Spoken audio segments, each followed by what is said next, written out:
Seamless transition.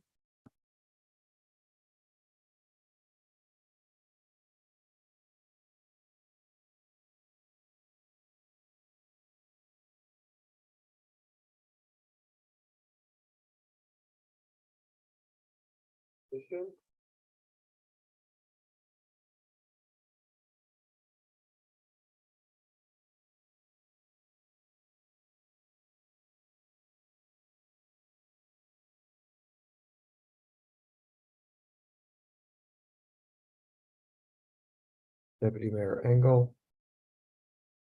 Committee Member Adams.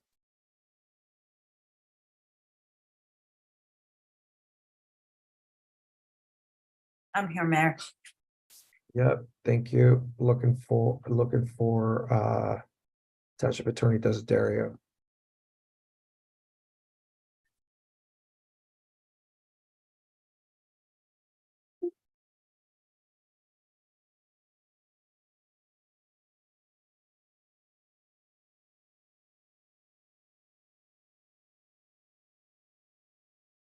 Good to see if he's on the other side, but he's not.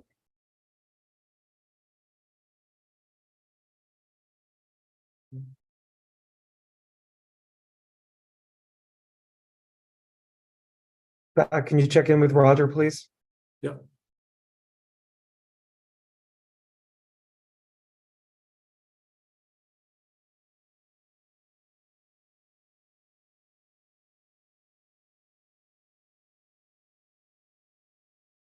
We can probably start, right, before he gets here. All the formalities. I just want to make sure he's not on the other side. I'm confused.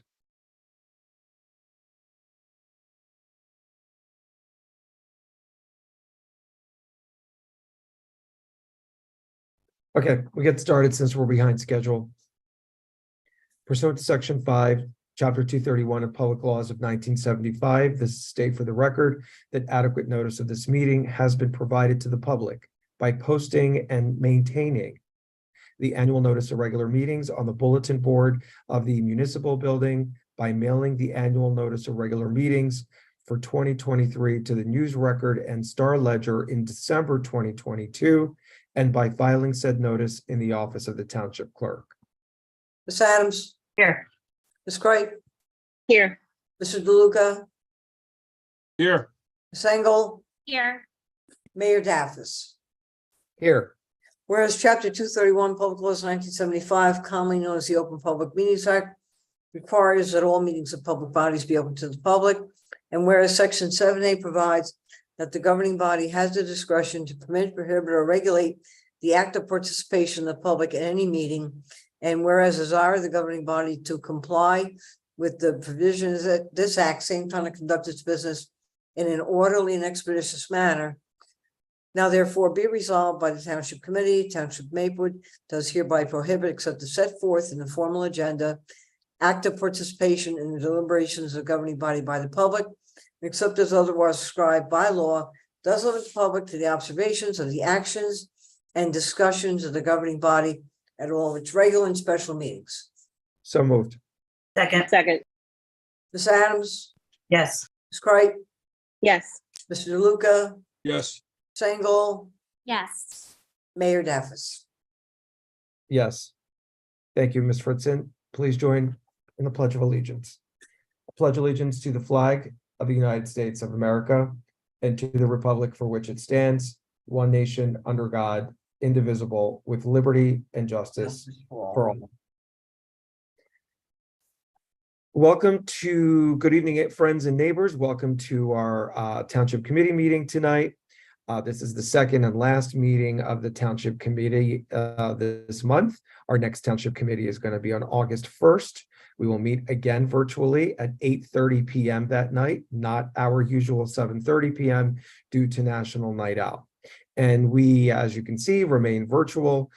We return in person with full hybrid capacity starting in September. So tonight we have a pretty good agenda. We're going to start out with a couple of proclamations. We have two proclamations, one for Parks and Recreation Month. Committee Member Cripe will handle that one, and one for Disability Pride, which will be presented by Deputy Mayor Engel. We have 2 appointments to boards and committees. Thank you to our residents who continue to raise their hand to volunteer and serve the community. Sandra Bartlett will be appointed to the Seniors Advisory Committee and Jonathan Poor to the Fields Committee. Then Committee Member DeLuca will introduce our new CERT team, our volunteers. We're really grateful to them as well for being part of this new effort. And Mr. DeLuca will walk us through what CERT is, what it does, and of course, to introduce our volunteers to the community. Mr. DeLuca will then walk us through Maplewoods Community Energy Plan Committee. That will bring us to our first public comment portion. The first public comment portion of our meetings is always for agenda items only, limited to 3 minutes per public comment. Public comment will be administered by our Township Administrator, Mr. Wary. We have no reports from departments this evening. Our administrative reports will follow the usual order. Township Administrator Wary, followed by Township Attorney Desiderio, followed by Township Clerk Fritzen. Reports from elected officials. This we do change up a little bit. Tonight's order is Committee Member DeLuca, followed by Deputy Mayor Engel, followed by Committee Member Adams, followed by Committee Member Kripe, and I always go last. We have a few discussion items tonight. Item number 3, site plan exemptions to have been discussed by Committee Member Adams is going to be tabled. We need a little further discussion before we're ready to move that forward. And then we will adopt our consent agenda. Like the rest of the agenda, the consent agenda has also been duly published. I do want to point out a couple of important resolutions. Resolution number 248-23, that's item 14S, the last consent agenda item. This is a resolution appointing Assistant Business Administrator Brian Wood. So our new Township Administrator is finally going to get some much needed relief. I know he's happy about that. Mr. Brian Wood will be joining us on August 14th officially as our new Township Administrator Assistant. And we're really excited about that. We have Resolution 247-23, authorizing the payment of bills and vouchers. We encourage the public to look at these things so they can see where their money is being spent. We have resolution accepting the report on our recent bond sale. That's resolution number 244-23. We had a discussion about this bond during our July 5th Township Committee meeting. And we have another new member that's joining us in Town Hall, and that is our new construction official, Darius Pokoff. And I apologize if I mispronounced Darius's last name. That's resolution number 241-23. Some of our residents, those who've been monitoring the construction at 317 Wyoming Avenue, may have noticed resolutions 237-23, 236-23, and yes, 236-23 and 237-23. That is because of the situation up there with the dangerous trees that our arborist and Public Works recommended coming down that were not removed. And they are going to be, these resolutions authorize the emergency abatement there to remove the trees. And we're also authorizing a lien against the property until that work is done by the developer who is developing the property there. You might also notice resolution number 232-23, resolution permitting parking on Elmwood Avenue from July 18th, 2023 to September 10th, 2023. Why the heck are we doing that? You might ask. Again, we encourage our residents to read the documents that we publish in advance of our meetings. You'll see that has to do with providing some relief to New Jersey Transit workers who normally can park in the Maplewood Pool that we lease to them for parking, but during the pool season, it's difficult for them to park there. So this is a temporary parking situation that we're creating for them on Elmwood Avenue. And this is something we've done historically. So this is not a brand new thing. All right. So with that, let's get into it. Let's start with our first proclamation, Parks and Rec Month. Committee Member Cripe. Thank you, Mayor Davis. Parks and Recreation is an integral part of communities throughout this country, including the Township of Maplewood. They promote health and wellness, promoting and improving the physical and mental health of people who live near parks. Parks and Recreation promotes time spent in nature, which positively impacts mental health by increasing cognitive performance and well-being, and alleviating illnesses such as depression, attention deficit disorders, and Alzheimer's. Parks and Recreation encourages physical activities by providing space for popular sports, hiking trails, swimming pools, and many other activities designed to promote active lifestyles. Parks and Recreation is a leading provider of healthy meals, nutrition services, and education. Parks and Recreation programming and education activities such as out-of-school time programming, youth sports, and environmental education are critical to childhood development. It increases a community's economic prosperity through increased property values, expansion of the local tax base, increased tourism, the attraction and retention of businesses, and crime reduction. Parks and Recreation is fundamental to the environmental well-being of our community. It's essential and adaptable infrastructure that makes our communities resilient in the face of natural disasters and climate change. Our parks and natural recreation areas ensure the ecological beauty of our community and provide a place for children and adults to connect with nature and recreate outdoors. The U.S. House of Representatives have designated July as Parks and Recreation Month. So on behalf of the Township of Maplewood and our Mayor, Dean Dapples, we recognize the benefits derived from Parks and Recreation and proclaim that July is recognized as Parks and Recreation Month. Thank you. Thank you, Committee Member Cripe. That was well done. Our next proclamation, also important, is that of Disability Pride. Deputy Mayor Engel will present that for us. Thank you, Mayor.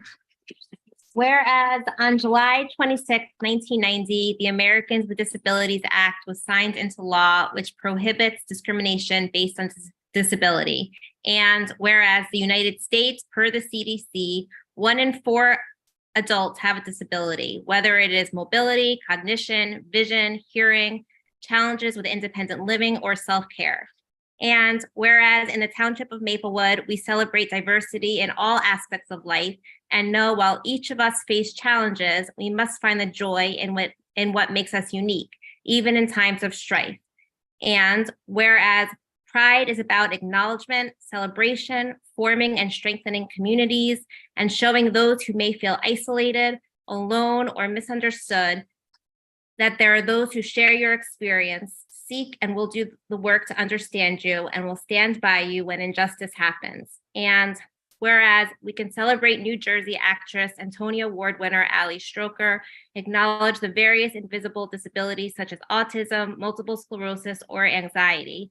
And whereas also celebrate how far society has come in speaking openly about diagnoses, having visible representation, and providing diverse opportunities for members within the spectrum of disability. And whereas the reason the Township Committee advocated for having our meetings accessible in person and through alternative means isn't only for those who may find the time of our meetings inconvenient for their routine, but also for those who physically cannot come to Town Hall to still have a voice. That even if it is via an advocate or letter, their concerns can be heard, acknowledged, and considered regarding the future of our township. And whereas, to quote Dr. Martin Luther King Jr., injustice anywhere is a threat to justice everywhere. For none of us can afford the idea that anything is simply someone else's problem, someone else's issue, and so it doesn't affect or have anything to do with me. We all live here, we are each other's neighbors, and this comes with a social contract that is detrimental to all, whenever it is broken. Now, therefore, be it resolved on behalf of Dean Dappes, Mayor of the Township of Maplewood, and on behalf of the Maplewood Township Committee, I proclaim that July is Disability Pride Month. Together with the rest of the Township Committee, I implore citizens to recognize and acknowledge those in our community who are different, and educate yourself, and whenever possible, support the language of those who may need an advocate, and do for others as you'd want them to do for you and your loved ones. Thank you. Thank you. Well done as well. And I'm really proud of this administration, the electeds, and everyone who works at Town Hall for turning their recent efforts and attention to this exactly, providing access, greater access and opportunity to all abilities.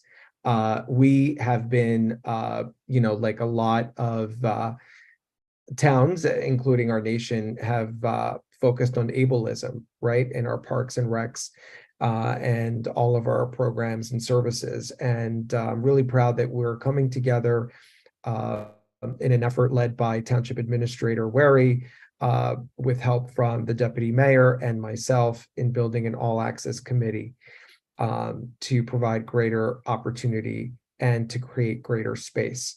And I'm also proud of Committee Member Crape and what she's doing to lead the effort at creating a playground that would also be all access and have some sort of features that will be welcome to all neurodiverse and sensory diverse people, as well as the rest of us. So thank you for that Disability Pride proclamation. I think it's very timely in light of the things that we've been discussing and looking to do recently. Okay, this moves us into our boards and committee appointments. And I asked Committee Member Cripe, who's the Senior Advisory Committee Liaison, to introduce resident Sandra Bartlett to us. Thank you, Mayor Davis. I'd like to nominate Ms. Sandra Bartlett for appointment to the Seniors Advisory Committee.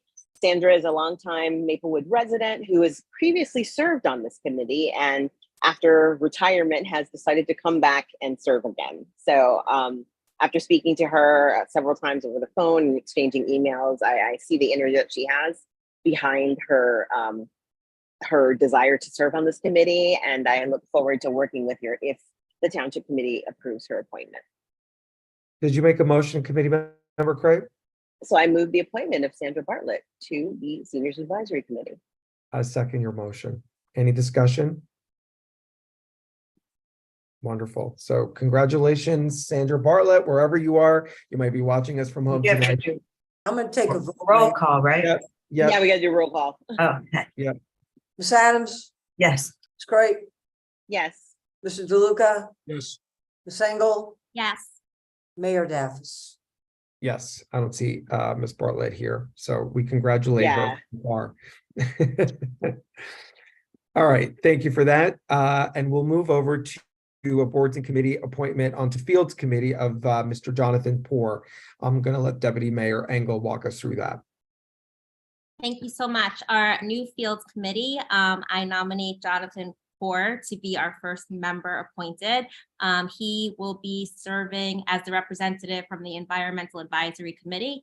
You'll remember we have a bunch of organizations that get representation, and those organizations get to elect their delegate to the Fields Committee. So Jonathan Poor is the person that was chosen from the Environmental Advisory Committee, and he has a lot of knowledge and historical knowledge about our field. So I think he will be a welcome addition. I think So I move to nominate Jonathan Poor to the Fields Committee. I second your nomination. Ms. Adams, Yes. Ms. Craig, Yes. Mr. DeLuca, Yes. Ms. Engel, Yes. Mayor Davis. Yes, anticlimactic at this point, but we since Mr. I think he was here. Did he He's leave? here. He's Oh, here. okay. Still here. Great. Here he is. Mr. Poor, welcome. Would you kindly introduce yourself to us and the community and tell us about your interest here? Thank you. Sure, I've been following what's going on in the fields in our parks at least since 2008, through various different attempts to reconstruct and improve. And I look forward to contributing to the effort to make sustainable, resilient grass fields in our town. Well, we're very grateful for your service, and we congratulate you on your appointment. As you've been, witnessing here, you've been officially appointed onto the Great, committee. thank you. Thank you. Congratulations again. I'll All jump. right. We will move over to item 7 in our agenda, and that is the CERT committee. Committee member DeLuca, turn it over to you. Thank you, Mayor. We have about 7 people we're moving over, so if we could just bear with it. We started a CERT. We had a CERT many years ago, and CERT stands for Community Emergency Response Team. And these are volunteers who self-identify and agree to go through a pretty significant training program with the county OEM. And they're going to introduce themselves today, talk about why they wanted to join CERT, and share anything else that they might want to. We're also bringing over 2 of our sergeants on the police department. The CERT is housed in our police department, and we have Sergeant Alex Wright and Sergeant James DeFazio. And I just want to, and Kathy, look at Kathy in her vest. It looks great. Just want to give a shout out to the sergeants and have them say a few words too about their experience with helping us with the CERT. In fact, Sergeant DeFazio was able to use some of his relationships with the state police to get us a CERT trailer. And this would be used in time of emergency. It has a bunch of goodies in there, from flashlights to ladders to cone, all kinds of things that you would need in an emergency, and we can bring it to the scene. So I want to give Sergeant Wright and Sergeant DeFazio the first opportunity to say a little bit about the CERT and what they would hope to see it be used for over time. Who wants to go first? I think you should direct. Let's All right, direct. Sergeant Wright, you speak first. There you go. All righty. Sorry, we actually were just discussing who was going to talk first. So, yeah, so very excited to have some new volunteers to take part in bringing back our CERT program. The county is also in a program of oh, hold on. I'm getting feedback right now. You got feedback. You guys got to move apart a little bit. Yeah. I think you have to mute me first. Or just, yeah, you have to mute one of you. All right, we're good now. Yeah, so very exciting. The county has a lot of big visions for CERT, as well as the Township of Maplewood.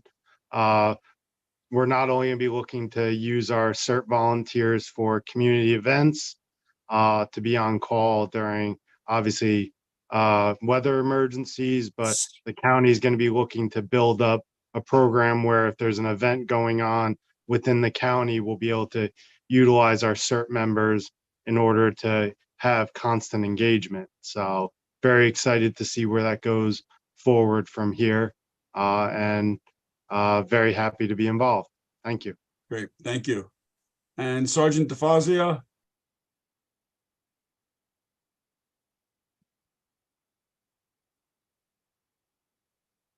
All right, we got you. But we can't hear you. You know what? He probably muted himself and he can't hear us. All right. So what we're going to do, maybe Sergeant Wright, you can go in and are you nearby? Yeah, I'll have him come switch spots with me because Okay, my that's audio is good. working. So why don't we meet some of our volunteers first? Joanne, you want to say hello and tell us who you are? Sure. Hi, everybody. I am Joanne Beckerich. I work at the Maplewood Library, and I moved to Maplewood in 1992. And I've been volunteering in many different ways ever since then. And I was looking for something new, and the CERT team seemed like a good fit. Great. Well, thank you. And Ted? Hi, my name is Ted Dorsett. I'm actually I grew up in South Orange, Maplewood, and I was offered the opportunity to give back to the community, and here I am. So I'm happy to be a part of the team. Great, thank you. Kathy? You're muted, Kathy.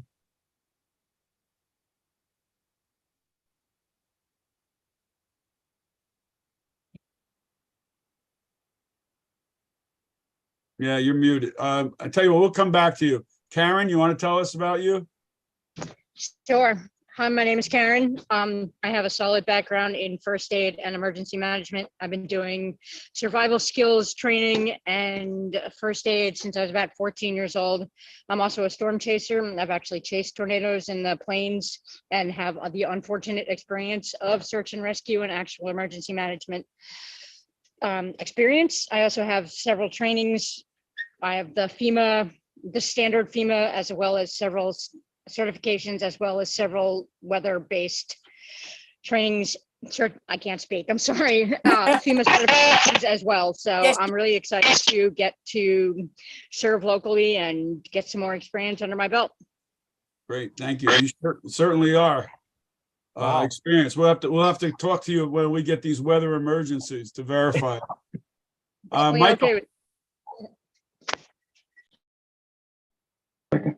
There we go. Oh. Hi. Michael Asardo.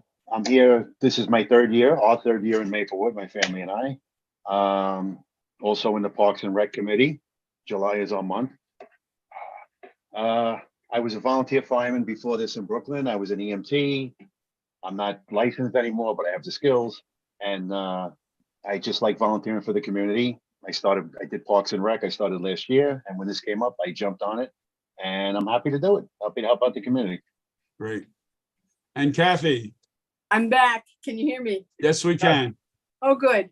Hi, I've been in Maplewood for about 30 years. This feels like a full circle thing. My father, many decades ago, helped start the first aid squad in Springfield, the volunteer squad, and became a volunteer firefighter there. So it's like, yeah, Dad, I got this. Very happy to be here to help in whatever ways I can. And Kathy, do you know about our township clerk in the Springfield First Aid Squad? No, I don't. Oh, Miss Fritzen, tell us who you are. Hi Kathy. So, I'm a 49-year volunteer on the Springfield First Aid, currently the president. Wow. So EMT, the name riding John. every week. Okay. Yeah, I have a mother that's a 60-year member, so her name is Gloria Simpson. That may ring a bell. And, Okay. so I love to meet up with you, and I'd like to do at the that. Springfield First Aid Squad. That's great. I drive by there every so often, so we'll plan on something like that. Cool. All right, love to meet you. I'm here at Town Hall every day. Excellent. All I'll be right. there. And then just to wrap us up, we have Sergeant DeFazio, but he's got an alias as Sergeant Wright listed there. How are you tonight? We're good. So tell us a little bit about your hope for the CERT. We were tasked with putting the group together. We reached out to the community, and we had about 10 people of interest, but these are the people that followed through and are actually giving their time to the township, which we appreciate. We look forward to using them to help serve the community in the near future. And Sergeant, if anybody's seeing this or hears about it, and they want to get involved, they should contact you or Sergeant Wright. And is there a way that they can do training online? So there is an online portion of the training that can be done. A bulk of it can be done online, and then there is 2 in-person trainings that need to be completed.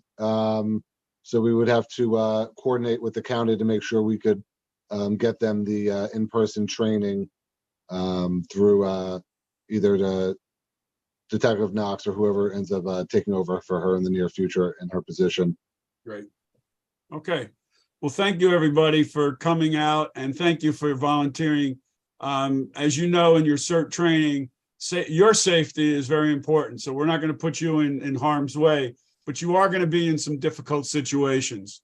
You're going to be the one standing out there in rain and snow and helping people to navigate those some very tense emergencies.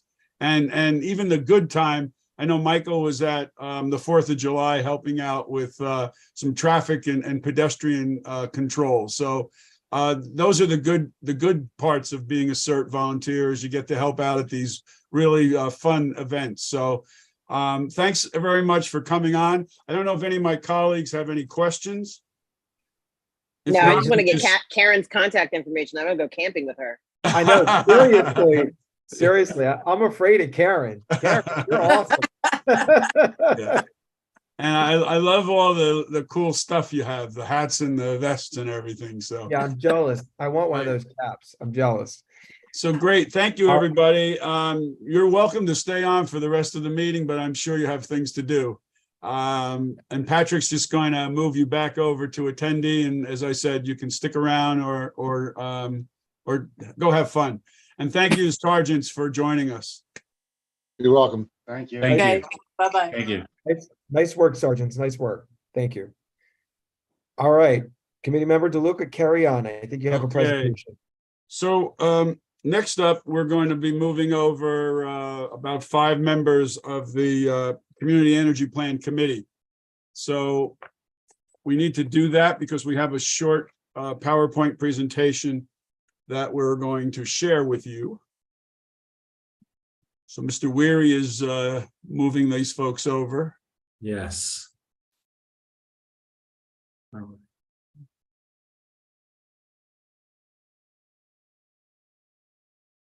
Zoom is great, but sometimes it takes a little time.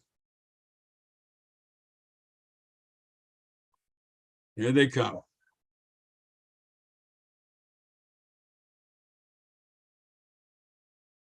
Great.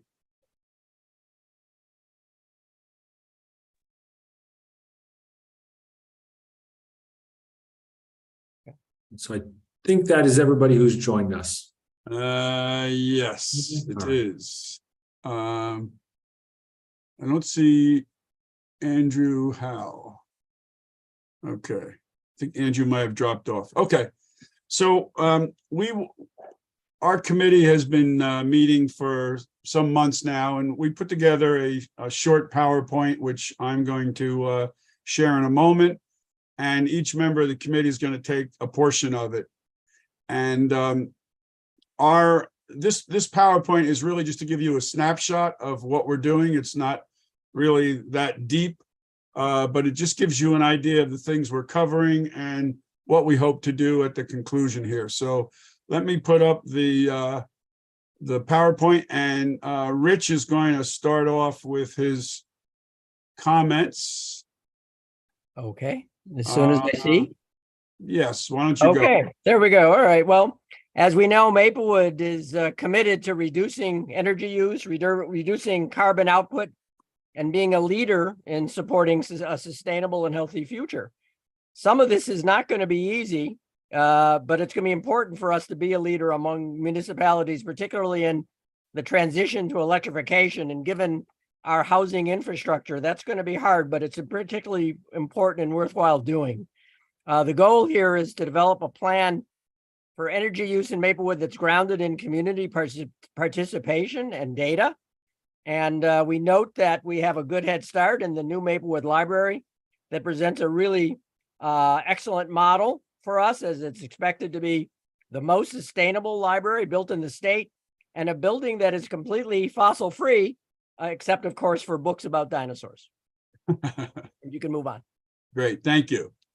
And so what is a community energy plan? So basically it helps us lower our greenhouse gas emissions, and then it sets a number of priorities. And it's not only what the municipality can do with its own operation, but a lot of this is convincing residents and businesses to get on board and make changes so that we can reduce greenhouse gas, transition to an electrified form of energy production, get away from oil and natural gas, and rely more on electric, because we know that that's the system where we can produce renewable electricity and meet our national goals. So the Board of Public Utilities, they put together a grant program. They made $10,000 grants available. We received a grant. We then in turn hired the Rutgers Center for Green Building, which some of my colleagues will talk about in a moment. And we put together a committee. So right now, our committee is made up of this cast of characters. You're going to hear from most of them tonight. And we've been meeting over, as I said, for about 2 months now, trying to come up with a plan. And we've been using the Sustainable Jersey Guide, which Tracy will talk a little bit more in a second. And just to give you a quick snapshot of our energy data, right now, this is from 2022. You can see on gas that the majority of natural gas is used by residents, and that makes sense because we are mostly a residential community. And then you have the commercial side, and even the electricity. The majority is used by residential, and then you have the commercial over here at 40%. So this gives us at least an opportunity to see how we might, if we're trying to make the transition, who we want to target and how we might be able to bring some of these percentages down and go back to a more, certainly get the electricity, use it wisely, and get away from natural gas and get more into electricity. I'm now going to ask Tracy to jump in here. Great. Thanks so much. My name is Tracy Woods, and I'm a member of this working group. And as you can see, as Township Committee member DeLuca was saying, that the plan that we're working on includes strategies that are directly mentioned in the state's energy master plans. We're building off the energy master plan and planning initiatives that meet the needs of Maplewood. This plan is meant to be a short-term action plan for 3 to 5 years. So really looking at from now to 2027. And we used a list of strategies that were available and selected ones that were particularly applicable to Maplewood. And to do that, we looked at more data that is going to be reviewed by other members of the working group in this presentation. But this slide and the next slide have the list of the initiatives that are under consideration right now for the for the community energy plan for Maplewood. And, one of the things that we wanted to do by having this presentation for the council members and also for the members of the community is ask all of you to take a look at these initiatives that we're considering working on and think how, could the stakeholder groups that I'm participating in as a Maplewood resident have a role in one of these initiatives? Is my business, a business that could partner on one of these projects? Is the house of worship that I attend, could be a partner in one of these projects? Do I know something about that? Do I have a particular expertise in one of these initiatives and, should talk to the working group about what I know about this initiative? Or do I just have a really, a point of view that I want to share with the working group as these initiatives are considered? And, by bringing all of this to the public now, as we're drafting, the first draft of this community energy plan, we want to just open up the discussion and make sure that everybody knows that they can participate in this process. Thanks. Great.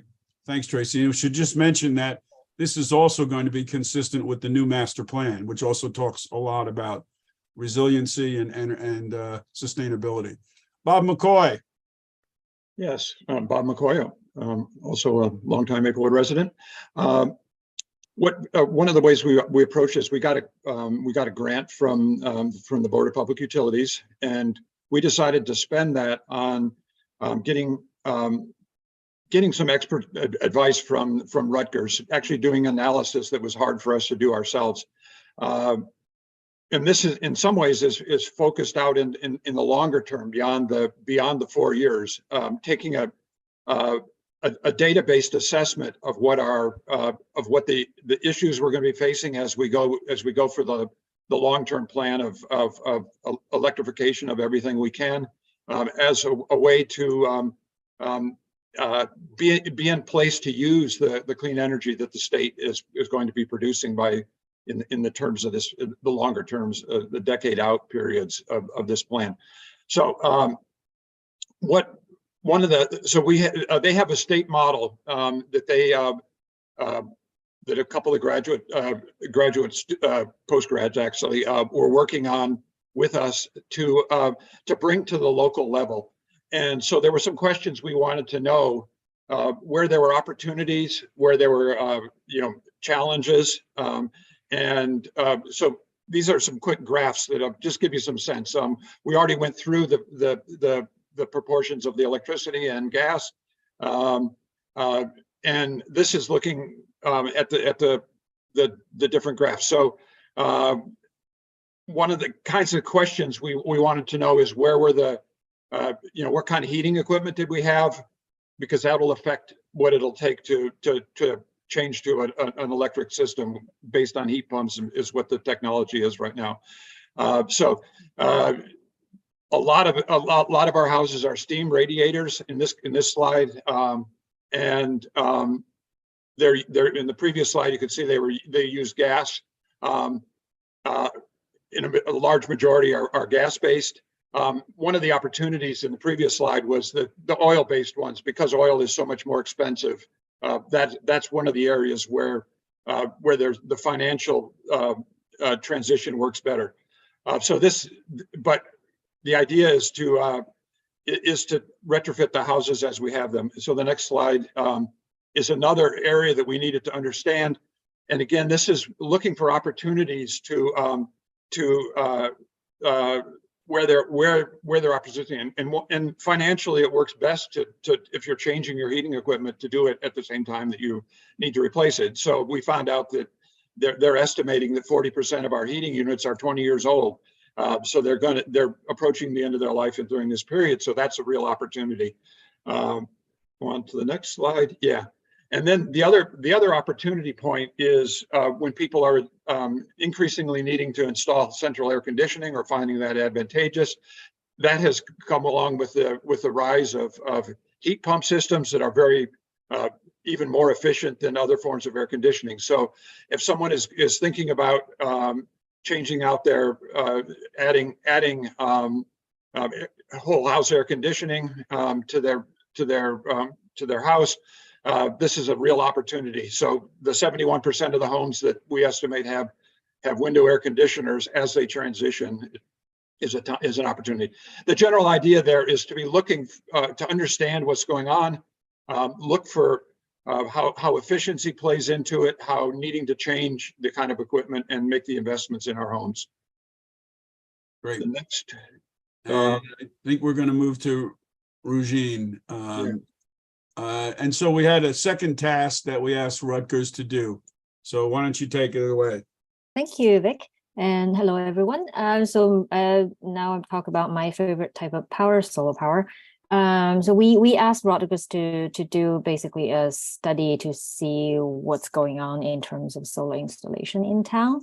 And then so this is some of the summary they gave us. So altogether, we have over 300 installations in town, one commercial, one municipal building installation, and the rest of it are all residential installations.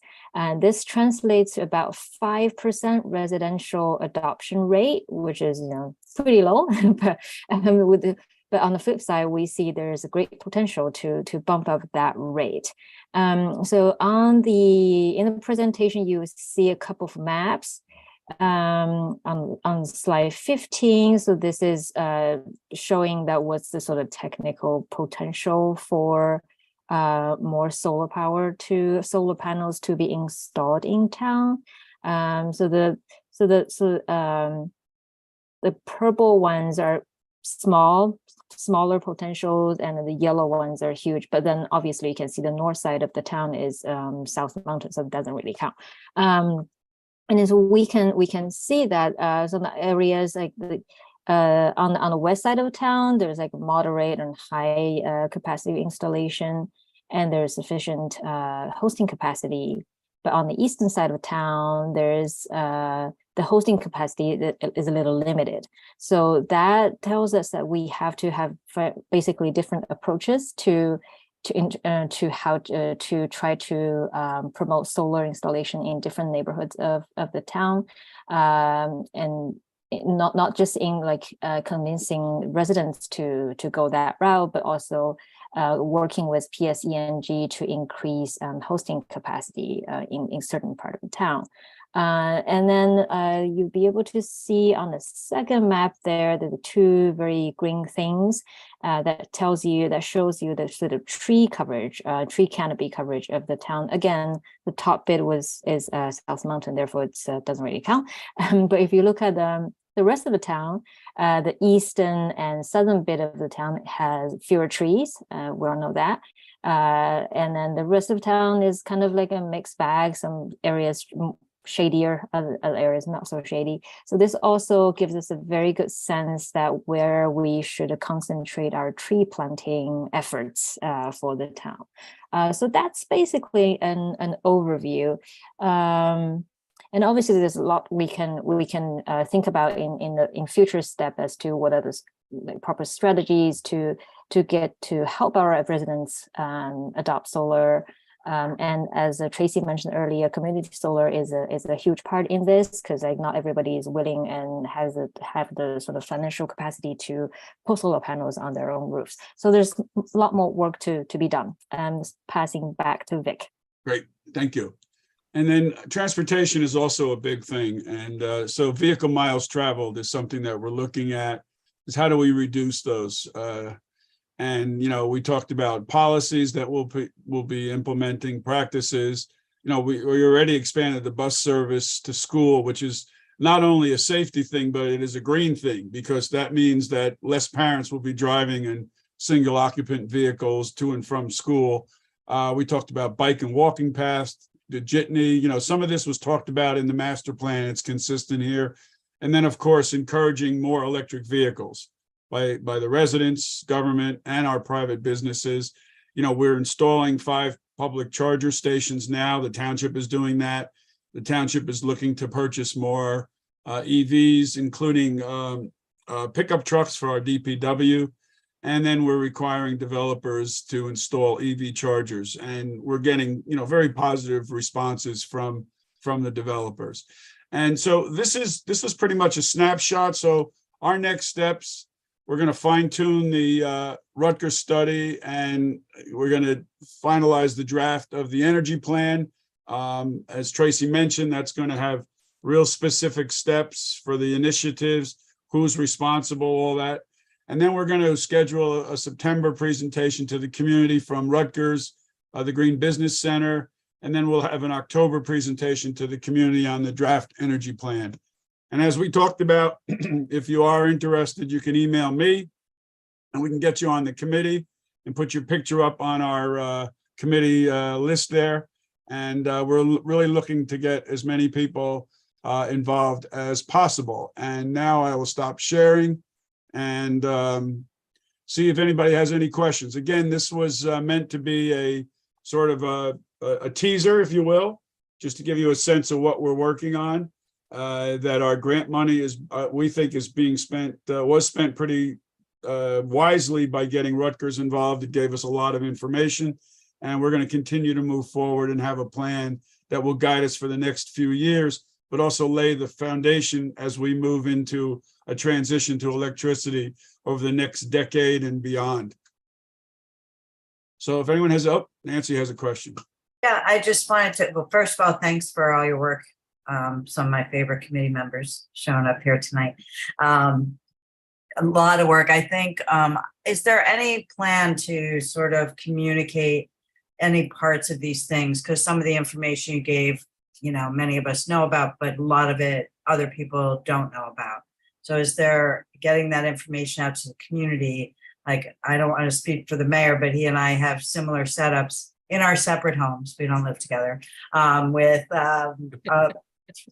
Tesla Powerwall and solar panels and electric car. And I know I get a couple $1,000s a year back from selling the excess solar. So it really does pay for itself, solar panels does. And I think that's kind of lost, not to mention tax credits and things. It's kind of, and the prices have come down. So just kind of getting some of this information out to our consumers or our residents who are the consumers. And so I'm is gonna there any plan for I'm gonna that? ask Tracy if she would take that on. Oh, sure. Well, there's lots of outreach opportunities. And when you look at the list of the initiatives that have been selected, that includes, working with different programs and incentives that are available for residents, for Maplewood's businesses, and for the nonprofits and other types of entities in town to help them not only take advantage of all the new state offerings, but also all the whole, it's been, described to me as like a fire hose of incentives from the federal government. We want to bring as much of that funding to Maplewood as possible. So that's, one of the core efforts here is to really make all of our residents and businesses aware of the incentives that are going to be available. And Just any to other quickly- committee members? Yeah, go ahead, Bob. Just quickly, hearing stories is really good, Ms. Adams. And I think if, I don't, we'll have to think about whether you want to share your stories and those of others, but that's one of the things that I think helps people understand what's going on. And I think that's one of the areas we need to do better. Especially, I'm sorry. I was going to say, especially stories with numbers like the state incentives that go on top of the solar, the federal incentives. People don't know about that. Sorry, Bob. Just one more quick thing to add is one of the most important stories, that comes out of Maplewood about sustainability that convinces other municipalities to take on a sustainability measure is there's an interview that former Chief Duvall of the police department did when Maplewood got the first pursuit class electric vehicle in the state. And I've shown that video to so many police departments, and it's been the thing that just kicks them over like, yeah, okay, we'll try it. And I just feel really proud of, gosh, I'm getting all moved here, of that, work that he did, because he was really the juggernaut in bringing that to the police department, and just really proud that we had that role. That should be on our website. Yeah, absolutely. Any other members of the Township Committee have any questions or comments? I think we've taken a little bit more time than we thought, but This is it's important work. It's important work, and I want to thank you, Committee Member DeLuca, and all the volunteers who were part of this initial effort. Tremendous job already. Thank you. Okay. Well, thank you, committee. We'll be back in touch. And we got a lot of work to do, and look for our public meetings in September and October.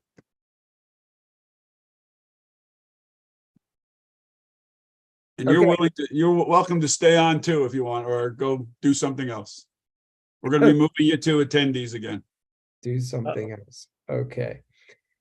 All right, so we're going to move right along. Thank you again for that presentation, Committee Member DeLuca. This brings us to our first public comment period for agenda items only. But before we go to that, I would like to all of us to honor someone important that we've lost in the community this past week.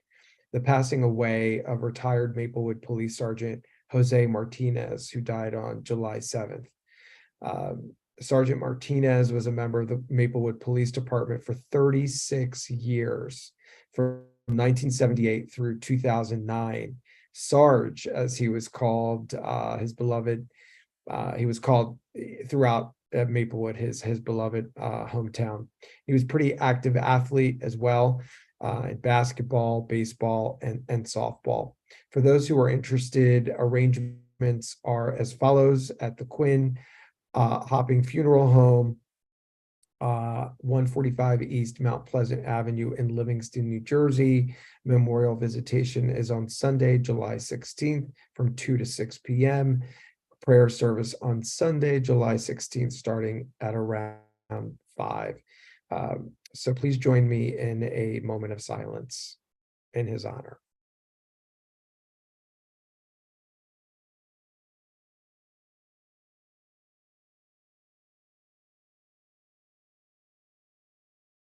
Thank you. We have the Martinez family in our thoughts, and we wish them strength during this very difficult period of time.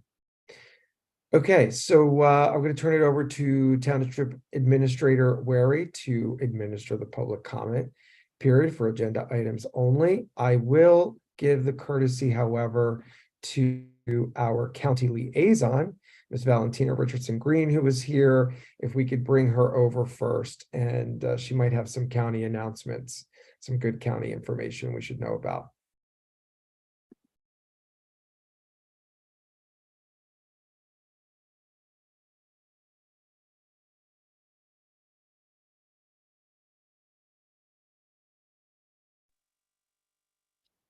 Good evening, everyone. Good evening, welcome. Thank you for having me. Just had a couple of announcements of events that are happening throughout the county. Essex County South Mountain Recreation Complex, Clipper Pavilion, Cherry Lane. On Mondays, there will be yoga for adults starting at 6:30 p.m. On Tuesdays, we have Jammin' in July, Waterfront Experience, musical selections. They'll be starting at 7 p.m. On Wednesdays, we have Zoovies. We'll be playing movies at Turtleback Zoo on the upper level of the parking deck. And on Thursdays, we have a full body workouts beginning at 6:30 p.m. Those are all of the items that I have as far as upcoming. We will certainly add that information to our information on the website, and we'll push that out as well in our weekly what's going on in town. And I'll add that to my mayor's wellness campaign as well, since it's a lot of health and wellness, good stuff there. Thank you for that. Are there any questions for Ms. Green from the Township Committee? Ms. Green, I have a quick question. You may not have the answer to it. So it's been a while since the coyote was spotted and the thing happened. Is it safe to go back? What's the latest? Do you have an update? I don't have an update, but we have a meeting tomorrow, and I will definitely put that question out to DPW and Parks. So once I have a response, I will send that email over to you. Mayor, it was actually spotted on Oberlin Street, Maplewood today. This afternoon, you said? Somebody posted something in College Hill Neighborhood Association Facebook page that I happened to see that there was a coyote. Yeah, I spoke to the county executive himself this past Friday, at which point he said that they had not found the coyote that bit a dog and bit a person. So okay, great. So we appreciate that. Anything else? Anyone? Ms. Green, thank you. It's always a pleasure having you with us, and we really appreciate you making the time. We talk a lot and you hang in there, and we appreciate you very much after a long day of work at the county. Oh, I wanted to just add Ms. Bartlett, a wonderful person that you just added on. She also has volunteered to come back to assist with customer service at the Division of Family Assistance and Benefits. So she is a tremendous asset to Maplewood as well as to DFAF. So we're very happy to have her on board with us as well. She knows the system really well, so she does. Excellent at that. That's great. Glad to hear it. Glad to hear it. And glad to see Ms. Bartlett re-energized in so many ways. Wonderful. All right. So, Mr. Wary, do we have any members of the public who wish to comment? If any members of the public would like to speak, please use the raise hand feature on the webinar, or you can press *9 on your phone. Mayor, I see nobody. Okay. Should we give it another minute or so? Nope, there isn't anyone. All right. Well, then we will close the public comment period, and there will be a second and final public comment period towards the end of our meeting for any agenda item. So perhaps we'll have some public comment then. For now, we're going to move over to administrative reports, and we'll start with you, Mr. Wary. Thank you, Mayor. I just want to say that I am excited for the assistant administrator to be nominated tonight. He comes to us all the way from Maine. and is interested in returning with his wife to New Jersey, who's a New Jersey native. He actually encountered a former Maplewood assistant administrator who's now working as an administrator in Maine and had great things to say about Maplewood, not surprisingly, and is one of the reasons he was encouraged to apply here. We were fortunate to receive over 60 applications for the position. It was very competitive, and we look forward to having him start with us and to see how he develops in the future. This position is one that oftentimes springboards people into a higher position in local government in the state. So it's a great opportunity for both Mr. Wood and for the township. So just to say that I'm excited about that. We're excited for you as well. Congrats on that. Any questions for Mr. Wary from the Township Committee? Thank you, Mr. Wary. We'll move over to legal. Township Attorney Desiderio. Mayor, I have one item. The SEFD, under the agreement between Maplewood and South Orange, is leasing town property for operations of the fire department, and they're also leasing equipment. I have sent to you draft leases for both of those, for the property and for the equipment. If you want to give us any comments with regard to those, please do so. South Orange is doing the same thing. We will have a resolution on for August 1st for your consideration to approve those leases with the SEFD. So just wanted to give you that heads up. Thank you, Mr. Desiderio. Any questions for Mr. Desiderio from the Township Committee? Great, thank you. We'll move over to the clerk's office. Township Clerk, Ms. Fritzen. Thanks, Mayor. It occurred to me that we may not have taken a vote on the CERT members. Mr. Luke, is that necessary to vote them on? It is not. Okay. They were sworn in by the Essex County OEM. Oh, okay. And my body opposite. Okay. So I just had a couple things. First, report that we continue to have event and more events in the township. And with that go event planning meetings. We had 3 this week alone. I have 5 more that I need to plan very soon for activities that are in mid-August and early September. And I'm sure that we'll get those done next week. So we've been doing them early so that the township departments can work with the organizers.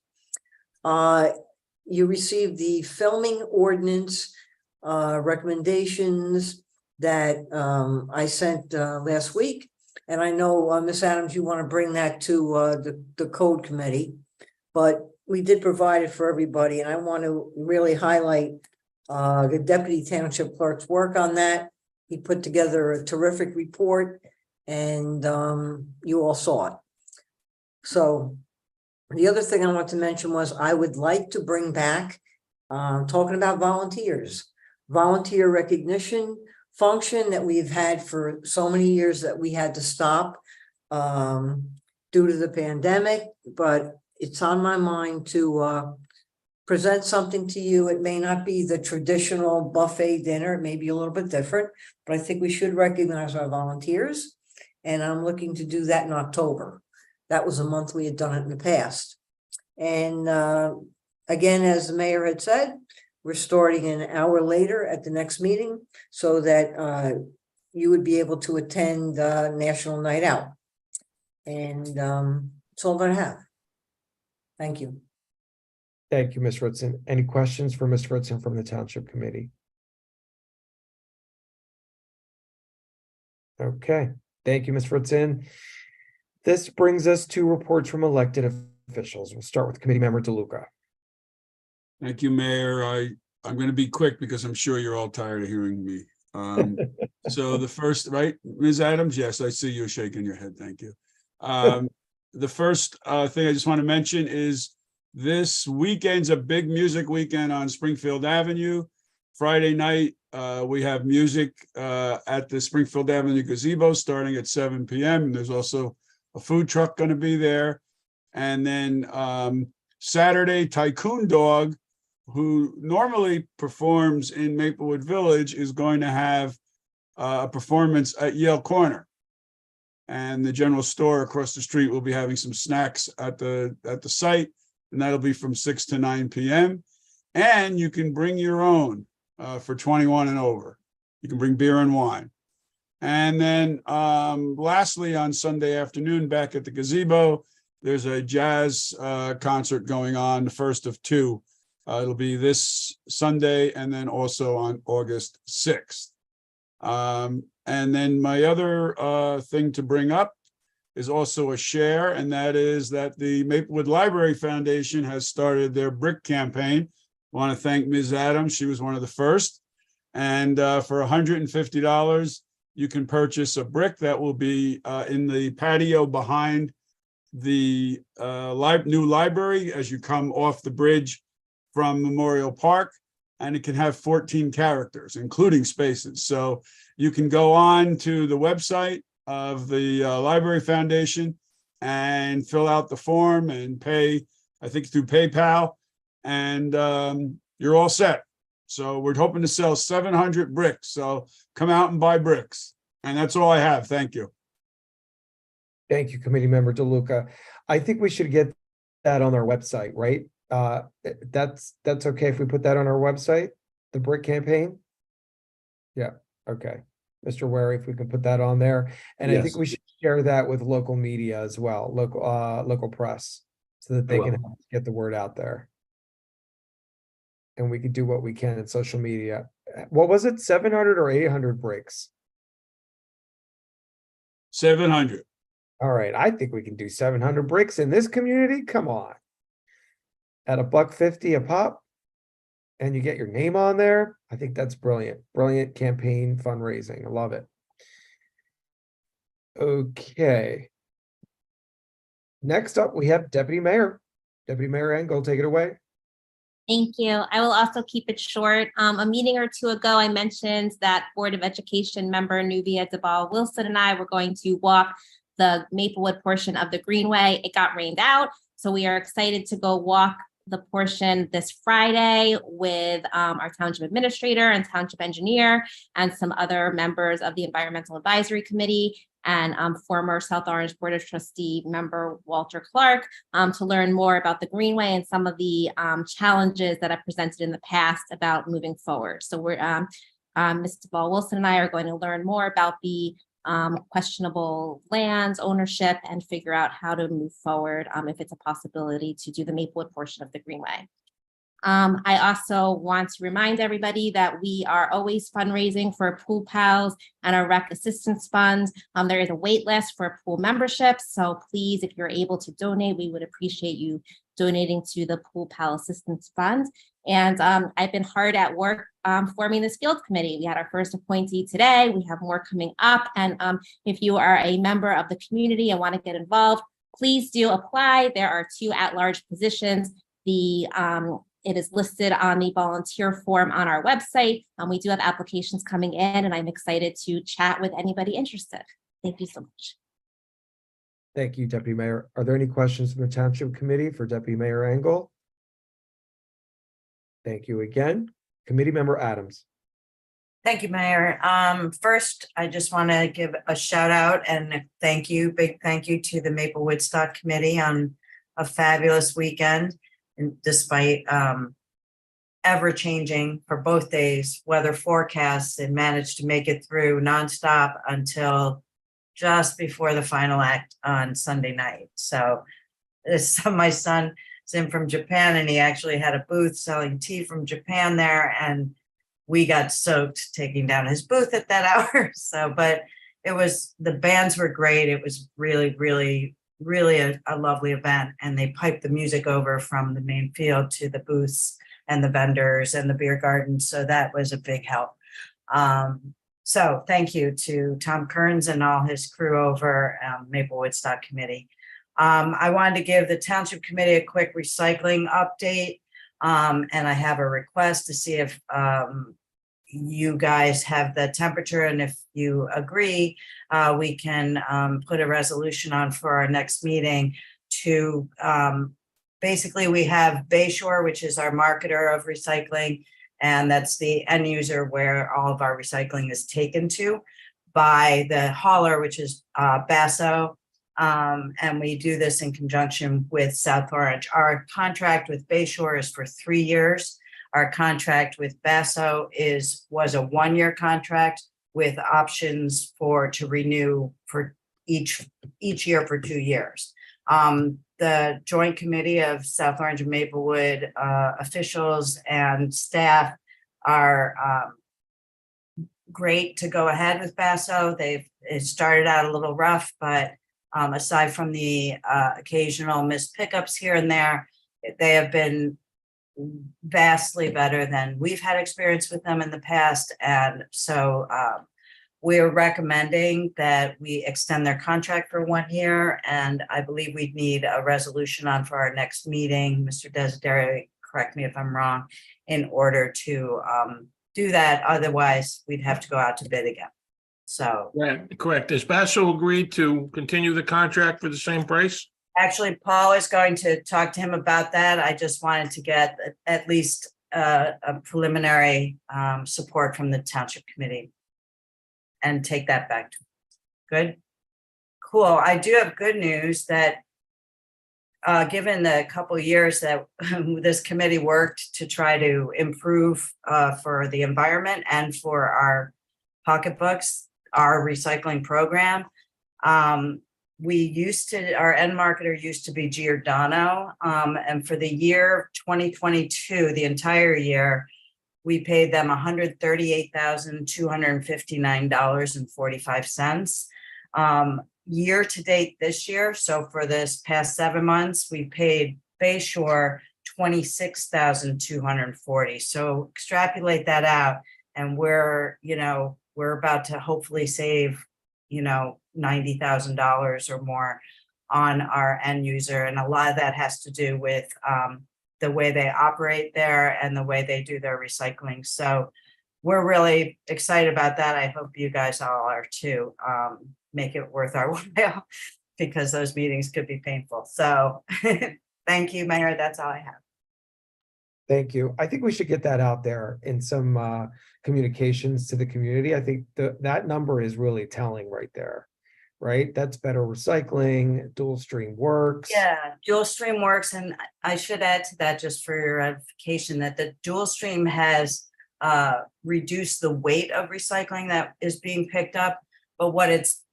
But that doesn't mean we're recycling less. That means we're recycling less garbage. And because when it was single stream, there was often a lot of dirty recycling or garbage mixed in, or wet cardboard or wet paper, and it just was kind of a mess. So this has just worked so much better. And obviously it's saving us a lot of money. So I'm really, really happy about that. It's great, great, wonderful. Any questions for committee member Adams about that or anything else? Nice work there. And Township Administrator Wary, you may want to put on your radar, certainly you'll have some help soon with your assistant, hopefully.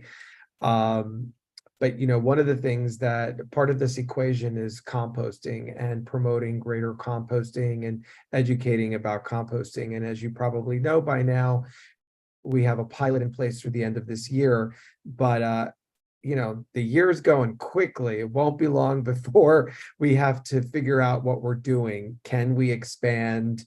Can we pick up some of the cost for a town-wide composting program? What does that look like?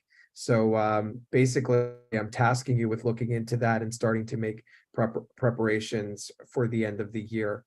We currently, I believe, have at least a couple of hundred people on the waiting list in the current pilot. So there's definitely interest in the community. And I think if we just take the time to educate further on how easy composting can be these days, a lot easier than it was before. And no, it's not going to create more rodents and all some of the things that we hear sometimes that people say who are resisting it. So anyway, put that on your radar, on your to-do list when you have nothing else to do. All right, great. Committee member Cripe. I'm trying to figure out when that is. Also to mention, just to continue the conversation about composting, I started off in the pilot program and I stepped aside to get a composter in my yard. And I will say also, not only does it save us money in the front end, but also because we book our garbage based on the number of cans we put out, I've gone from putting 2 bags of garbage, filling 2 cans every week down to 1 can because I don't have as much trash between the recycling being split and me composting in my yard. I only have 1 bag of garbage each week. So it's worth the effort and the energy, and the savings are absolutely outstanding. So my report is very simple. One of the things that we discussed in public safety will be a discussion item tonight. So there's nothing to add in report from there. A big thank you again for Maple Woodstock, as Committee Woman Adams had mentioned. The seniors and the Senior Advisory Committee had their tent out there, and more than 100 seniors, including ones that utilize mobility devices, with the location and everything being where it was. It was an extremely helpful event. So the seniors wanted to extend a thank you out to the committee, as well as a request to keep that spot forever in perpetuity. The other thing is again, with our call for volunteers, we're looking forward to having members consider joining and volunteering that are around under the age of 25. We're looking for members for the Seniors Advisory Committee, as well as Rec Advisory that are in that age group. And we're hoping to also get more people signing up to volunteer for the soon to be formed 4th of July committee. The seniors had a really good time putting a list of ideas together, Mayor. So be prepared for that influx of ideas. And as Mayor Daffy, oh, you've already gotten some? No, I haven't gotten it, but I know it's coming. Oh yeah, because they put a list together and I was like, that's like half my notes from last night. And finally, as you'd mentioned, Administrator Wary, Engineer Kittner and I, plus Rec Director Mancuso, went out and started doing some discussions and evaluations of one of our local parks in consideration for a accessibility committee being formed so that we can create a potential space for all people and all needs for our community. So I'm looking forward to folks being able to volunteer for that committee as well and get the work started so that we can make Maplewood even more inclusive than it is already. And that is my report, Mayor. Thank you. Thank you, Committee Member Cripe. Any questions for Committee Member Cripe? Wonderful. I just want to commend you on you're really hitting your stride, and I can tell that you're really enjoying yourself. And you're really working on some of the things we've been talking about for a really long time. Greater accessibility at the pool, which also Deputy Mayor Engel is about and part of, and the All Access Committee that we talked about earlier. I just think all of us, this administration is really doing, this is what good government looks like. I know people out there have complaints, and I know we have concerns that we address every day and some issues we have to fix. But this is good government, and this is what it looks like. And I'm just so proud of our entire team, not just the electeds, but also our departments and all of our staff at Town Hall that work every day to make things happen for our residents.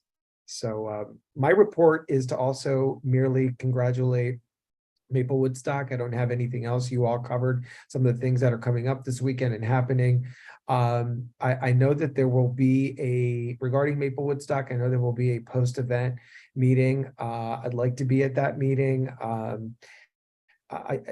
It's been widely reported in social media that we did have an issue with one of the vendors there. A church group. I think the committee, the Maple Woodstock committee, the planners, the organizers were probably hoodwinked by that group, claiming to be artists who were selling art.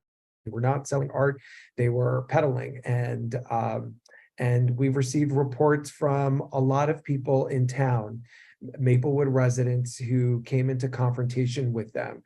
We received reports of anti-Semitism. We received reports of racism. We received reports that several of us witnessed ourselves in our personal interactions with them that were anti-LGBTQ. And, I hate to talk about this because I don't want to stain the incredible event that Maple Woodstock is, quintessential Maplewood. No one else has what we do with that music festival. free music festival for 2 days. But I'm doing some research. I'll be recommending some things that I think we can do as a governing body to put some measures in place to ensure greater vendor, what do you call it? Not recruitment, but the other word that's not coming to me right now. Just to make sure that organizers are doing something to make sure that we don't have something like this happen again. And I'll be recommending some of those things in code committee and discussing them with legal, and then bringing them back here to the governing body for a full vote. The Maplewood Bible Church, it's I don't know, I'm not sure how they got to be there. That name it kind of tells what it is. But anyway, it happened, and it's a learning opportunity for us, for the organizers, and I think we will get through it and do better going forward. All right, that's it for reports. Discussion items. Committee member Craig, would you discuss A, B, and C as part of the first item, Villa Terrace, together? Yes, thank you, Deputy. Thank you, Mayor. We have had conversations in public safety with members of residents, on Villa Terrace in regards to parking that has been maintained basically by the residents, and the struggle they've had with local businesses utilizing the street as their personal parking lot. And so some of the requests and things that they asked of us in their last public safety committee meeting, the ones of us in attendance agree that there is a possibility for these resolutions to be made for this group of residents, and also to help support those businesses that have those people needing to park, to find a balance, a way for them to use the street parking as they need to, but in a way that also doesn't affect the quality of life for the members of this Villa Terrace. And so the first is a 2-hour parking on the street. In the streets around the Villa Terrace location, many of them, including the Union side of the street, have 2-hour parking. For some reason, Villa Terrace has a 3-hour parking, which is probably why, well, at least our guess is why the commercial parking is happening on their block. So my first question would be, would there be a problem with us actually instituting and changing that 3-hour parking to a 2-hour window? Should I go through all of them, or should we vote on them one at a time? Or We could vote on them one at a time. Okay. So did you make a motion? I think you made a motion. Yeah, I move that we actually change the ordinance to allow 2-hour parking on Villa Terrace. Is that Monday through Friday or 7 days a week? 7 days a week. It would be 7 days a week. Okay, I'll second. Okay, we have a second and a motion. And can I just say, the reason I answered that is because the primary business that is a group home on Valley, and they're open 7 days a week. Mm-hmm. Roll call? Do we need a roll call now? Yep. Ms. Adams, Yes. Ms. Cripe, Yes. Mr. DeLuca, Yes. Ms. Engel, Yes. Mayor Davis. Yes. And so Thank you. that vote was to instruct Mr. Desiderio to prepare an ordinance for our next meeting, correct? Right, to correct the parking and change it from 3 hours to 2-hour parking. Please The proceed. second part, part B, would be also to encourage, actually to help support the neighborhood and the residents to have the flexibility to get in and out of their driveways. Part of the parking problem is that their driveways sometimes end up being blocked or impeded in some way by the cars parking there. So we would like to include Villa Terrace to the 5-foot from driveway signage ordinance that we currently have in place. Second. So that would be my motion for that. Second. Do we have a roll call for that one too? Ms. Adams, Yes. Ms. Cripe, Yes. Mr. DeLuca, Yes. Ms. Engel, Yes. Mayor Davis. Yes. And Ms. Kripe, we discussed this with Mr. Kittner at Engineering and Public Works, and he's preparing the information that will be sent to Mr. Desiderio. Thank you. Appreciate it. And finally, item C, because of the changes that we're looking at doing, the 2-hour parking and the 5-foot driveway signage, I don't believe that parking passes from Milburn Avenue would be necessary. So I would like to withdraw that from the agenda. Okay. Withdrawn. Easy peasy. Great. Mr. Desiderio, do you have everything you need for now? Yes. Okay, wonderful. We will move over to the second item, sidewalk cafes from Code Committee. This is a carryover. We've discussed this once before in public session. Committee Member Adams. Yes, Mayor, thank you. The sidewalk cafes, we discussed it, as you just said, at TC meeting, I don't know, a month or two ago. And so the Code Committee brought it back. First, we recommend an annual fee for sidewalk cafes of $150. Some research shows that that's in line with other municipalities. We're not doing what some municipalities do, which is to do it by the number of seats or do it by the square footage. Ours is just a flat fee, which is typically beneficial to the businesses as well. So that would be, if there's any questions on that one, or do we have consensus? Does that work for everybody? Yes. Okay, cool. So the other part, the more controversial one, Mr. Desiderio attended our code meeting to discuss the landlord sign-off part of our application. We recommend that we remove that from the application, that the landlord does not need to sign off on the application. Mr. Desiderio, you can correct me if I'm wrong, but I believe your sentiment was that the township should not get in between a landlord and tenant arrangement, and that most of that is typically damage or any kind of coverage is covered in their lease. Would you like to add anything or correct me? No, I think you're right. I think the intent of it was from the beginning to avoid the controversy between the landlord and tenant. I think that's why it was put into the ordinance to begin with. So, but if you want to take it out, then it's completely their responsibility between the two of them, with an understanding that if there's a dispute, that neither of them are going to get relief from the township with regard to the issue. It'll be a personal issue between them. Right. So we're moving the township as a party to this because up until now, we sort of have inserted ourselves in that conflict if and when there is a conflict. Yeah. Right? Yeah. Yes.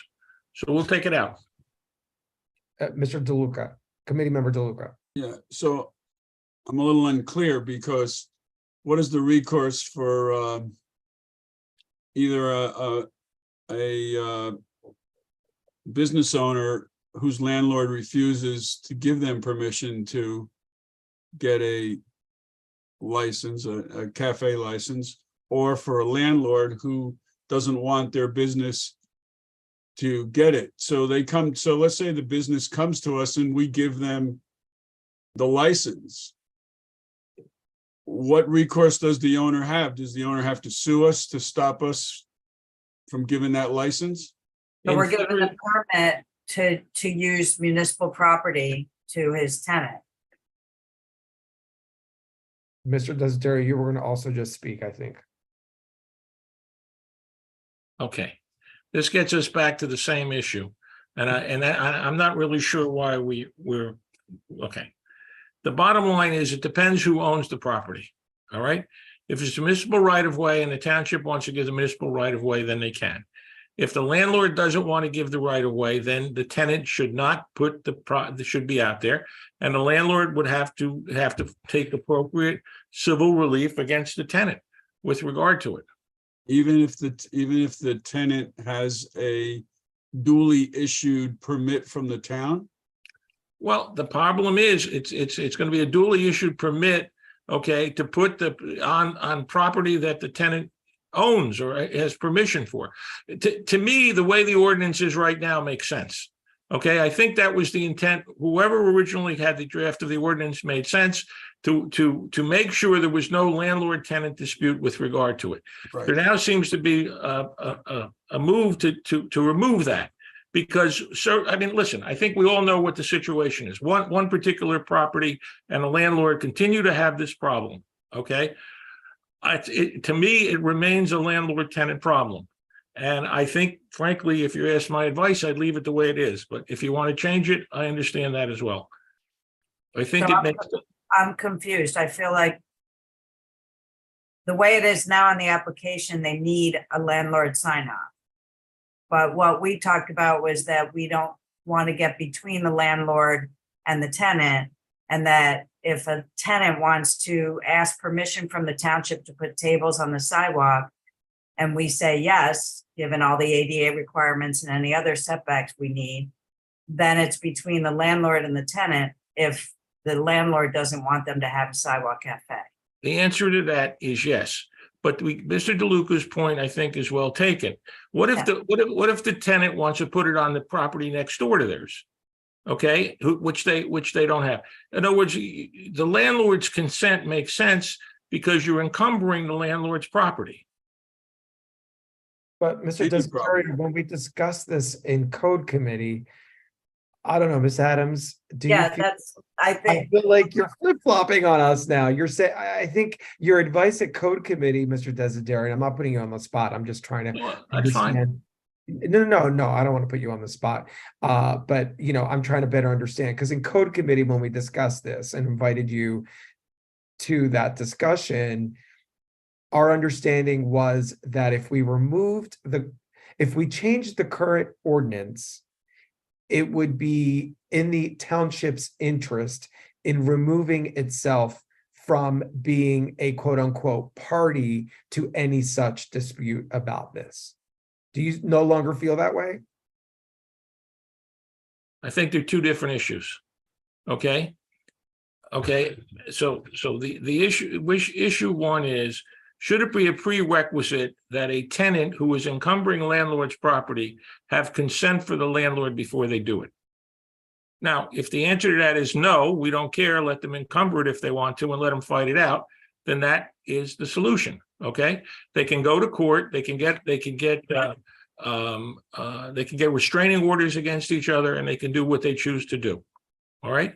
Mr. DeLuca's point is, would we be brought, I think his point is, would we be brought into it by virtue of the fact that we have granted them permission to encumber the property when they don't have permission? We're simply giving them permission to use our property. Well, that's not an issue. Right, but how is that encumbering their property if we give permission to use? Because we have had this issue on Maplewood Avenue as to what specific property is this is my recollection. What specific property is township property and what specific property is landlord property? That has been the issue with regard to Maplewood Avenue because of the unique situation with those cellars going out underneath the brick pavers.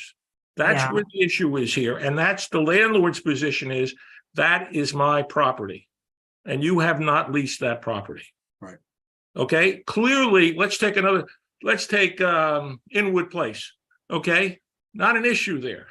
Township property, township gives the permission, not an issue. All right, this is a unique situation with regard to that property on Maplewood Avenue. And that, I believe, is the genesis of the requirement to get the landlord's permission so that there would be no disputes with regard to it and the town wouldn't be in the middle of it. So, but I don't know how else to answer it, quite frankly. So the genesis of how the ordinance is right now is because of what you just described. That's my recollection, Mayor, yes. Okay. And do you find that this ordinance serves the town well? And when we talk about sidewalk cafes everywhere in the town? Yes. So then how do we get ourselves from being a party in a dispute where the township, and I'm not talking about Maplewood Avenue, I'm just talking about Maplewood, anywhere in Maplewood, where the township will will not be able to provide access to its own right of way until it receives permission from the property owner. I'm sorry, Mayor, I don't understand the question.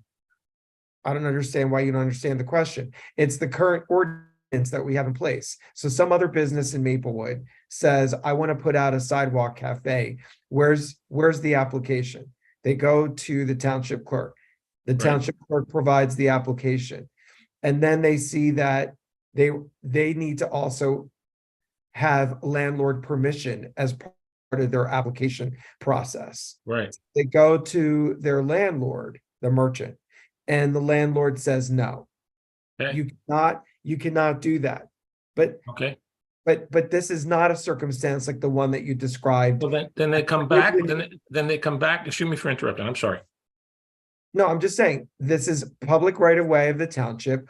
It's not the situation that you described that created the ordinance, that inspired the ordinance, if you will. So how do we resolve that? At that point, they come to the township.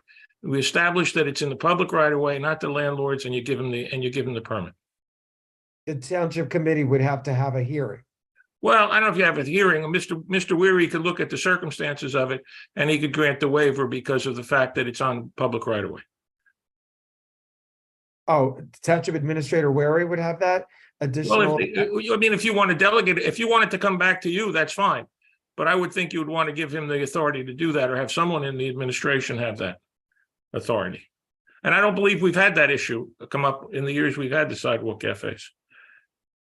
Right. I just think that we need to think about it because it could come up somewhere else. If we're saying on the one hand, we have an ordinance that serves the town well, the way it is, don't mess with it. That's fine. And I'm fine with that. Let's move on. But we're also saying at the same time, well, the reason this ordinance came to be is because of this one situation.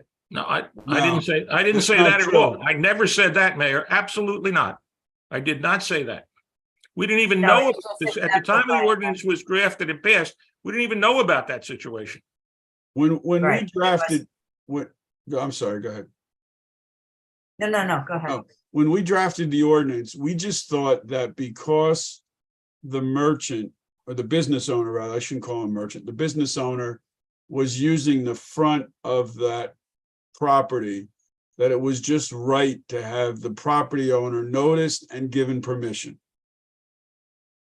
And that's what it was about. In one particular block on Maplewood Avenue, and there may be some others where we have these vaults, the issue of ownership became a major question, primarily because of who was responsible to repair the sidewalks. And then it was extended to, well, this is my property. But in general, we adopted it for the entire town, just as a matter of course, for a property owner to know that business, that food business, was going to be out on the sidewalk. There may be insurance implications for the building owner, and so they needed to know that. That's why it was adopted. Okay, so this is different than what we discussed at code, Mayor. So I'll withdraw that for that requirement with your permission, and just ask that the ordinance be amended to include a fee for the application of $150. So I would move that if we need to. I'm not ready to move forward. I think I would like Township Administrator Wary to do some research to see how other towns do sidewalk cafes. Is this a common requirement in other towns? And we can have another discussion about it. Man, let me interrupt you for 1 second. Unrelated, you should do a motion to extend the meeting. Oh, right, it's 9:33. I lost track of time. I move that we extend the meeting beyond 9:30. Second. Ms. Adams? Yes. Ms. Kreitz? Yes. Mr. Luca? Yes. Ms. Engel? Yes. Mayor Davis? Yes. Deputy Mayor Engel, go ahead. I just want to note for the record that I continue to be against waiving that requirement. I think the landlord should be able to give permission if there's going to be something operating outside of their building. I think that if a tenant is moving into a place and they know they're going to want to have a sidewalk cafe or sidewalk sale or whatnot, then they should get responsible for getting that into the lease or getting those questions answered when they're doing the deal. But I do firmly believe that the landlord should be able to approve anything going on outside their building. And I also want to mention those basement things that you're talking about. They're not just on Maplewood Avenue, because they're on Springfield Avenue too. So it's not just a one business district issue. So I'm always going to be a no for that. Okay. Well, I mean, I think we know where everybody stands here. Committee member Crape, you haven't had the opportunity to say anything on this. I'm more in line with Deputy Mayor Engel. It's a liability issue for me. If they're going to be outside and someone's going to be responsible if something happens, I think the landlord or the owner of the building has the right to be able to protect themselves in every way possible. Committee member Adams, as your discussion issue tonight, did you want to have the final word? I think just what I said, I would be, I don't know if you and I were confused about what the discussion was at code, but we both came away with a very different interpretation. But regardless of that, we've like hashed it out here. I don't know that it needs to go back to code. I think it just is what it is. So I think we should just amend the ordinance to include the fee. Is there consensus for that? Yeah, there was. Yes, there was. Okay. Can I ask an additional question? Mhm. There was some conversation about removing the clause in the ordinance about people having to take their tables in at night, which I think is a good idea to remove it. Yeah, we didn't talk about that at all. I would, you might want to put it on your next agenda. Either that or we could discuss it here. It's removing the requirement to bring everything in every night. Yeah, I would agree with that wholeheartedly, as long as there's not a storm. As long as there's not a storm coming with high winds, obviously they need to secure things when there is, and that's to their own benefit of their own property anyway. I mean, their own chairs, umbrellas, whatever they have out there. So if the TC is fine with it, I think we could bypass code on that and add that as an additional change to the ordinance. Right. Anybody else? So, Mr. Desiderio, are you okay with what we have in terms of amending the ordinance just on the fee side? The fee and the tables, yes. Well, I think Deputy Mayor Engel wanted to say something. I'm sorry. I was just going to ask from a public safety perspective about leaving the tables out, if that would be okay with our police and emergencies. I'm just not sure. So I think from an OEM perspective, if we were, had a storm or something, then we could at an emergency basis order people to put stuff away. Right. But just on a regular basis, a regular storm or things like that, I don't think it's necessary. It would be at their, they would have to protect their own property. But it's certainly if you're getting a hurricane or tropical storm or high winds or snow or something, well, unlikely snow in July, but one of those things, then we could issue an order that they'd have to put them away. Well, it's a year-round ordinance, so it could be snow. Yeah. But yeah, no, they have to have the ADA requirement for clearance anyway, for tables and things like that. So I think it's just protection of their own equipment, if you will, furniture. Yeah. So, personally, I'm still interested in doing some research here. So, Administrator Wary, I'd like to, if you can see what other towns do in this respect, I'd be curious to see. Great. Okay, and that's all for discussion. We are tabling the third item, as I mentioned during introduction. This brings us to our consent agenda. Do I have a motion? I don't want to do everything here. Move it. I'll second. Great. Ms. Adams? Yes. Ms. Curry? Yes. Mr. DeLuca? Yes. Ms. Engel? Yes. Mayor Daffis? Yes, thank you. Public comment number 2. For any subject matter limited to 3 minutes, turning it over to Township Administrator Wary to administer. If any members of the public are interested in speaking, please click the raise hand feature in the web format and *9 if you are dialed in on a phone.